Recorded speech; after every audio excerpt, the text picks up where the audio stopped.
Welcome. We have an impromptu interview here the day before Thanksgiving. I was just working on my reporter reel, and Edward Segal decided to stop by. Edward, welcome. Thank you for having me. What brings you here? Thanksgiving. I just moved away for 3 months ago for work, and I just came back to see my family and, wanted to visit both the Sundial and you guys here at Valley View News, see what's been going on this semester, how you've all been. So, yeah, just wanted to stop by, say hi. What do you do for work?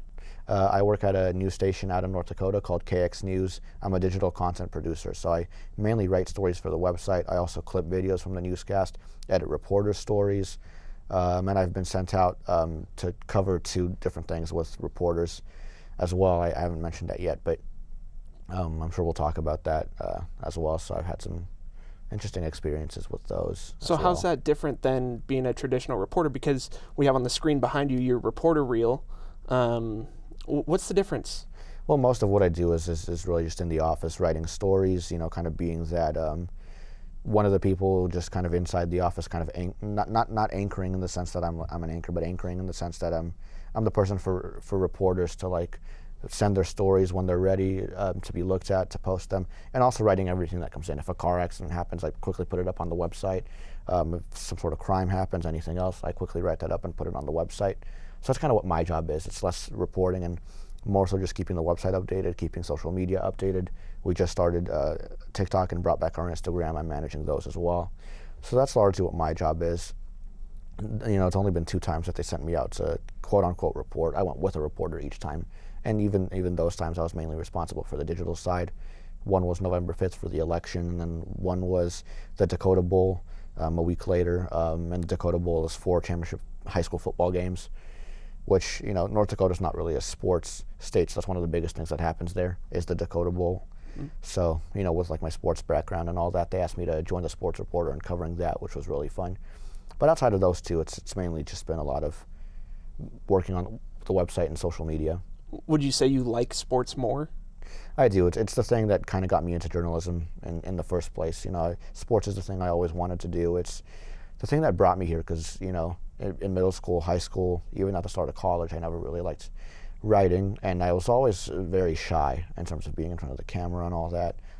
But sports is kind of what got me out of my shell, In community college, I started doing play-by-play for some sports games and then started writing sports for the campus paper there. And yeah, sports is always what I like to do, so it's really fun. Updating the website live for all the things happening and all the games for the Dakota Bowl is fun. And certainly all the sports reporting I did here. I don't know if it ran already, but here it is. There it is. The package I did on Kobe's statue when it was first put up in February. That was the first package I did when I was in Valley View News because I love sports. And rest in peace to Kobe. He was one of my idols growing up. Another reason I was so invested in sports is Kobe and the Lakers, and that really got me into it. And basketball is my favorite sport. So let me ask you this: if sports is something you love, why choose North Dakota when they don't really have any professional sports teams? That's a good question. I asked myself the same question when I got the offer is, do I want to go there? They don't really have professional sports teams. That might not be the best place to go if I want my future to be in sports. But I also kept the door open because, I just wanted to try out a lot of different things, and I wanted to just see where this career would take me. I didn't want to kind of just pigeonhole myself into sports.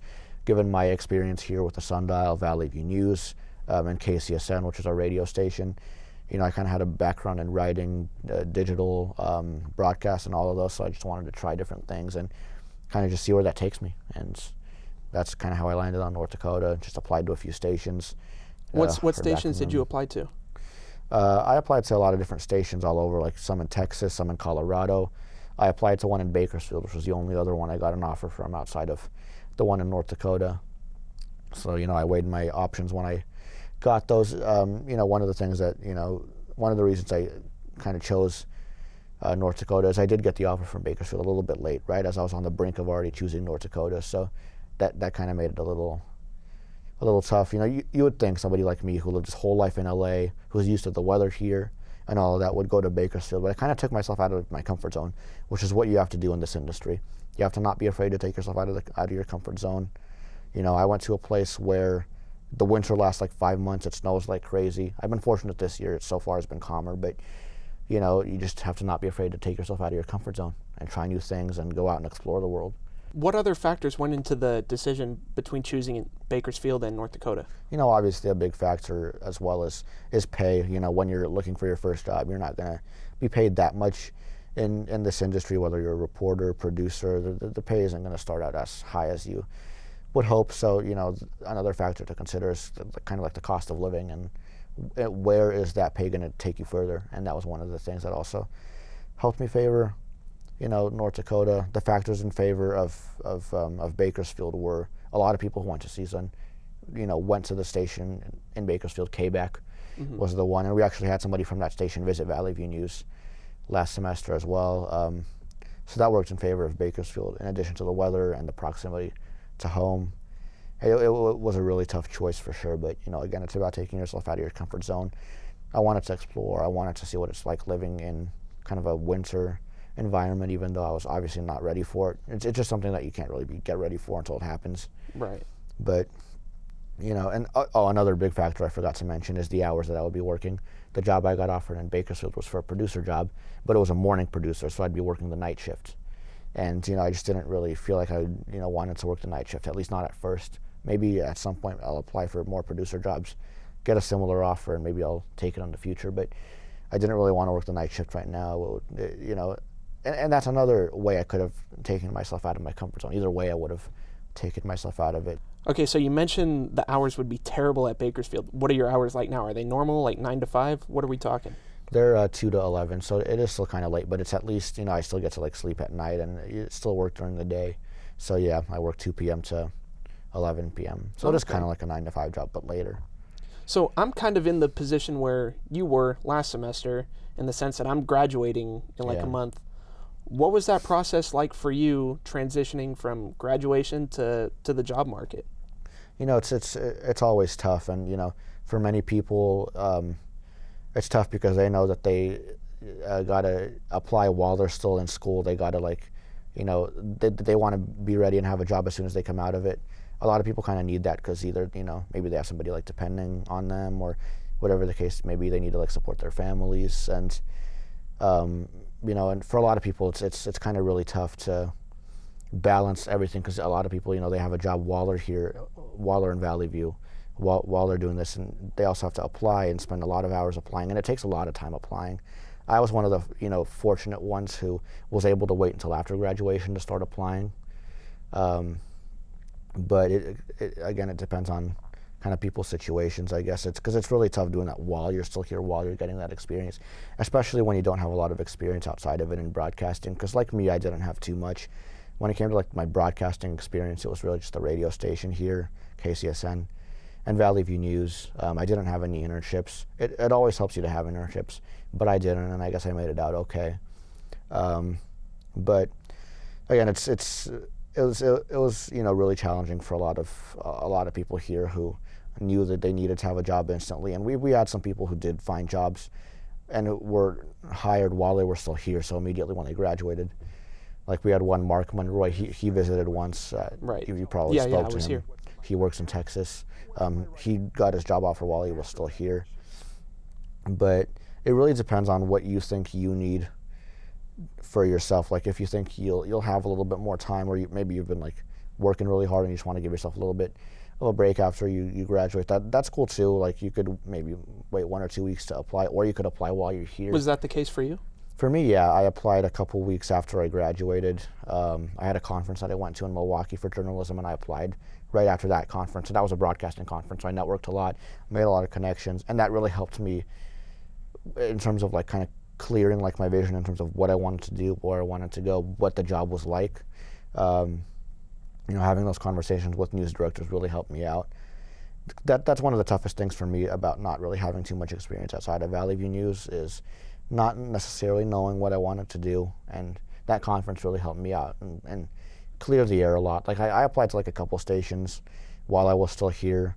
I talked to some of the people who Lincoln and Professor Herrera brought in, from Gray Television, from Sinclair, from some of the other companies. But ultimately, it just depends on what you think you need. But again, don't be afraid to push yourself out of your comfort zone in whatever way that is, whether that's applying while you're still in college, putting yourself out there, just doing it all at once to try to get it out of the way so that you have a job instantly after.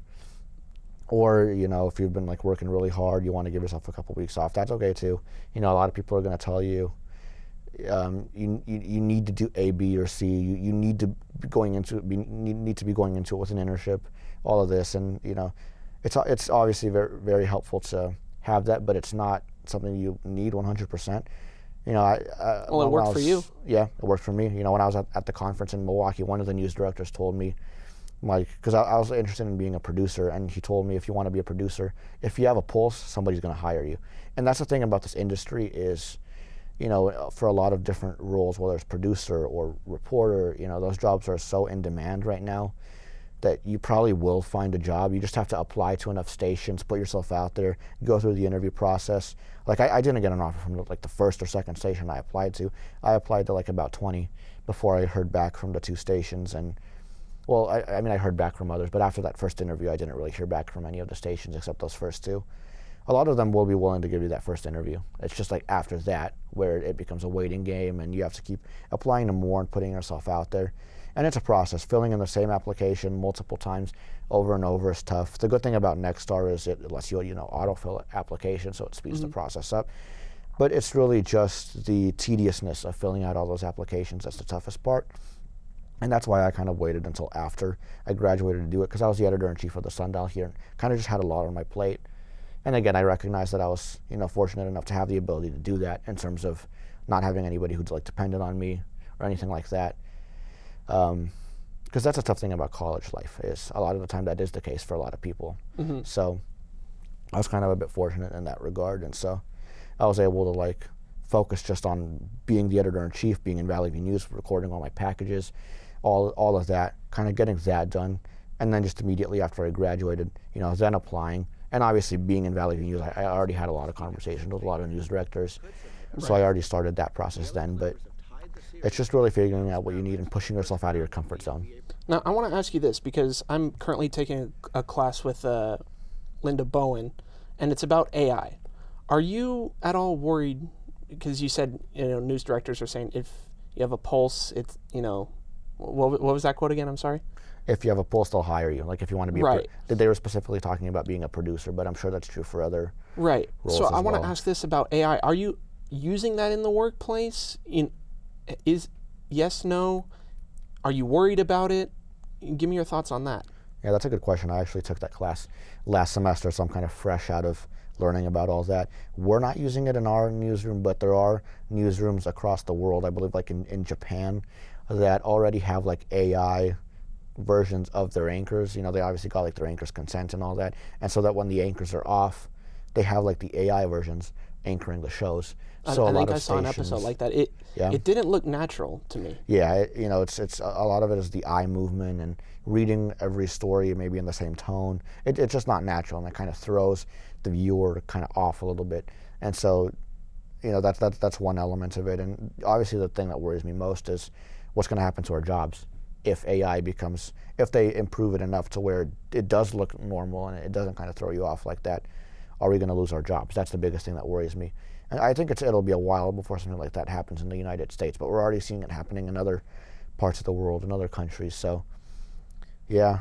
But, there are times when it could be helpful, like if you have a lot of anchors out sick. Like just this week, we had an anchor who was out on personal leave, another anchor who was out sick, and, our executive producer, who often filled in, had just left. And, another anchor was out because of Thanksgiving, so we only had like 2 left. And there are situations where kind of having the ability to kind of replace an anchor with AI might be helpful if it obviously doesn't look natural the way we have it right now. But if it's developed enough to where it does, people are comfortable with it. That's the main thing, is viewers have to get comfortable with it, because the thing is, it will come. There's no stopping it. It's just about how we use it. So we just have to be careful about how we use it, make sure it doesn't take people's jobs. So just to be clear, you did or you didn't use AI? Because you said, there was an anchor out this Thanksgiving? Yeah, we didn't use it, but I'm just saying in a situation like this where so many of our anchors were out sick or for the holidays, it's something that could have been helpful, and so we were just filling in for them. But we didn't. We made it work because we still had 2 anchors. So with how it is now, it's a hard no? Like, when using it at your station? We haven't used it like for anything, at least as far as I know. I've only been there for 3 months, but we haven't used it for anything. I don't know if our news director, assistant news director, if any of them would be open to it. It's not something we've talked about because we're making do like without it, but there are situations where it could come in handy. Okay, yeah, that's fair enough. I want to talk about this stand-up because you mentioned off camera that this was your favorite. Tell me why. Yeah, it is my favorite. It was it was one of the few like hard news stories that I did. So the story in its entirety was one of my favorites. It was about bike thefts happening on campus. A lot of people were cutting locks, stealing bikes and scooters, and so the stand-up that I did involves kind of zooming in on the lock that you see there on the scooter. This is the type of lock that could be easily cut by thieves. And CSUN's Department of Police Services recommends getting a hardened steel U-lock like this one to help secure your scooters, bicycles, and skateboards. Pointing out how that metal lock is one of the safer ones to use because it can't be cut. And then, I kind of crouched down to show it and then stood back up. And I had one of my friends who was also in Valley View there helping me with the zoom because obviously I couldn't do that while filming the stand-up. So right. She like zoomed in on the lock and then zoomed out for me. And I want to give a shout out to your professor of Valley View News, Professor Kiosian, who also, while we were filming, he came out and he gave me the idea to zoom out because I was going to do the reverse. I was going to start with the wide shot and zoom in on the lock. Mm-hmm. And he gave me the suggestion to do the reverse, which was smart. Obviously, he knows what he's doing. He has decades of experience. So, yeah, that was a smart idea. And then my friend helped me with the zooming, and I just like that stand-up because it was an active stand-up. And a lot of the times when you watch the news, you'll see reporters do stand-ups that are just not active. They're just standing there in front of a background that's related to the story, but they're not really doing anything. So when, to people who are not in the news industry, that might not really matter. But when you've worked in it, you kind of look at it with from the perspective of, kind of what's the point of that stand-up? Why are you like, recording yourself in front of that background without like doing anything? What are you trying to show me by being in front of the camera? And I like this stand-up because it's one of my more creative ones in terms of me figuring out how to actually use it to actually show something relevant to the story. I could have just stood in front of the bikes and scooters and talked, but that wouldn't have been as interesting as pointing to the lock and showing that, these are one of the locks that you should be using. Mm-hmm. It's more engaging that way. And that's what Lincoln tells us all the time. Yeah. It's important to have an active stand-up. Yeah. I'm assuming that's at the beginning of your reel, correct? Yep. Yeah, no, it's either first or second. It's definitely one of the first ones there. And yeah, shout out to Lincoln. He was a big person who encouraged me to do active stand-ups, who kind of pushed me out of my comfort zone in that regard. So yeah, I tried a few out. There was another active stand-up I did on a story that I covered. It was a cybersecurity conference. Sounds kind of boring at first because it's a conference, but I did a stand-up where, honestly, the active part of the stand-up wasn't necessarily relevant to the story. I just kind of wanted to try things out and be a little playful with it. They had like these concession tables lined up where they had things that they were giving out. Like they had like these rubber balls that they were giving out and a couple other things for people to like de-stress. And so what I did for my stand-up was I was talking about like, cybersecurity and like digital fraud and things like that. And I was talking about ways to like kind of de-stress and decompress from that. And I was talking about how they had like these things there, like these balls. And so for my stand-up, I kind of sat on the table and I threw the ball and caught it while I was talking. Being scammed takes an emotional toll on you, so Build LACCD provided stress balls to help ease the pain. Something like that is a bit more risky because, and for cybersecurity, it's a serious topic, so it's definitely a bit more risky doing a stand-up like that. What was it like putting your whole reel together? What was that like, and how helpful was it landing a job? It was really helpful. At first, I didn't really know where to start in putting it together, but again, Lincoln and our professor at the time, Professor Herrera, and Paul, they all helped us out with putting our reels together. Lincoln was a big piece in that, and they kind of gave us like the formula to use. They kind of told us for your reporter reel, you want to put your stand-ups first, just a few different stand-ups, because that's the part where you're on camera. That's the part where news directors want to see if you're looking to be a reporter.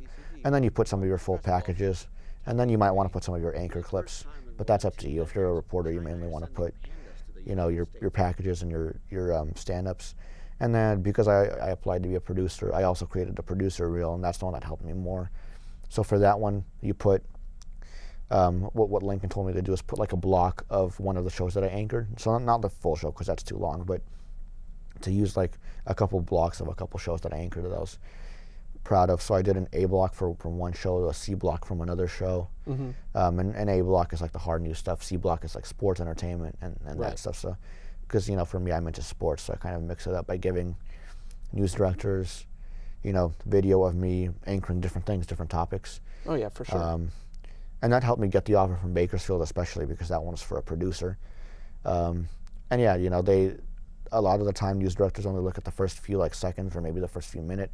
If you're lucky of your reel, so you want to put the best things there, which is why you got to put all your stand-ups in front of a reporter reel, and some of your best anchoring clips in front of your producer reel. And so yeah, putting a reel together, having that to show for all the work that you did is really going to give news directors a glimpse into everything that you've done, and it's going to show them the skill set that you have, because they don't have a lot of time to sit there and look for all your work. So, it's kind of on you to create that and send that out. Because, landing jobs is not just about filling out applications. You might see that there's an opening on LinkedIn or even maybe on Twitter, and you just send people your reel, and that could help you get you through the door, even if you don't fill out the formal application right away. That could be the next step after you send them your reel. So there's a lot of different ways to land a job, and a reel is a big piece of that. Right. Like I said at the beginning, it's the day before Thanksgiving. Yeah. What's the holiday schedule like for you? Well, I'm off on the holiday, so for me it's just being with family tomorrow and seeing some of my friends on Friday. The holiday that I'm working is New Year's, so I don't know what hours they're going to have me working yet, probably the same ones I do, but yeah, we do each have to work, a different holiday. But as far as what I'm going to be doing here in LA, it's basically just spending time with family and friends. What about the rest of the holiday season? Christmas, are you working Christmas? Christmas, I'm not working, but I'm going to stay in North Dakota. I'm not coming back for Christmas, so I'll have to figure it out. Maybe some of my coworkers will have a get together for those of us who aren't traveling. We'll see. I know that there's one who's doing that for Thanksgiving, so we'll see if he does that for Christmas as well. So, with it being your first year at a station, how are you able to get so many holidays off? How does that work? It's mainly just the fact that we have 4 people working in digital, and the way they split the holidays is you have 4 for the fall and 3 or 4 for the spring and summer. And each of us works one of the fall and winter holidays. So we have Thanksgiving and the day after Thanksgiving, those 2 go together. Christmas, New Year's, and MLK Day, so we each work one of those. And what they did was they sent us an email asking us which one we'd prefer to have off. And Thanksgiving was really the only one that I wanted off specifically, because that's when my family gets together and all of that. And so I requested to have that one off, and I got that one. So what are you looking forward to most about Thanksgiving? Most people you ask that question would say that the thing they're looking forward to least is seeing some of their family members who they don't like. But that's actually what I'm looking forward to most, because I don't really see most of that family often enough to where I'm annoyed by them or all of that. So I'm kind of just looking forward to seeing my family and also eating turkey, all the side dishes, pies. Thanksgiving is the one day where you could just have your cheat day if you're trying not to eat too much, eat too much junk food or just eat too much in general. Thanksgiving is the day where you could just eat all you want and not feel guilty about it. So I'm looking forward to that, and of course seeing my family, my friends, and coming back here is another thing I was looking forward to. So I'm glad I'm here. Well, I want to wish you a happy Thanksgiving. Thank you for stopping by. It was a pleasure to speak with you, and thank you all for watching. Yeah, thank you so much for bringing me on and for having me. And shout out to Lincoln. Appreciate it. Thank you.